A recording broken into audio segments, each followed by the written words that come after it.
क्या जानवर को दर्द होता है ज़िबा करते वक्त? न्यूजीलैंड के वेटनरी जनरल वॉल्यूम 57 पेज 77 के एक रिसर्चर कहते हैं, हमें ये तो पता था कुर्बानी हलाल तरीके से कैसे करते हैं, लेकिन इसकी असल वजह नहीं पता थी कि हलाल करते क्यों हैं। रिसर्च के दौरान पता चला कि जो हलाल तरीके से कुर्बानी की जाती है उसमें जानवर को कोई दर्द नहीं होता।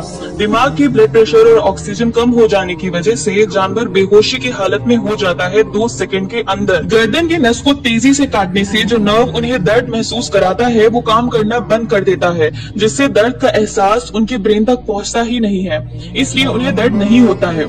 जानवरों के मरते वक्त जो लात मारना, हिलना, उछलना होता है वो दर्द की वजह से नहीं होता है, बल्कि जिस्म से ब्लड निकलने की वजह से होता है। जिस तरह हमारा अगर प्लेट से हाथ कट जाए तो हमें महसूस नहीं होता क्योंकि वो बहुत तेज धार होती है, बिल्कुल उसी तरह इस्लामिक तरीके में चाकू का तेज धार होना जरूरी है ताकि जो बचा कुचा दर्द जानवर को हो सकता है उसकी भी गुंजाइश खत्म कर दी जाए और जानवर को बिना तकलीफ पहुंचाए कुर्बानी भी कर दिया जाए। आज की साइंस कहती है कि खून में बहुत सारे कीटाणु, बैक्टीरिया, गंदी चीजें मौजूद होती है जो बीमारी पैदा कर सकती है। इस्लामिक तरीके से ज़िबा करने के बाद खून को मुकम्मल तौर पर निकालना पड़ता है ताकि वो सारा खून को निकाल दे और कोई कीटाणु ना आए जानवर के जिस्म के अंदर। लिहाजा मुस्लिम तरीका ज्यादा हाइजीनिक है।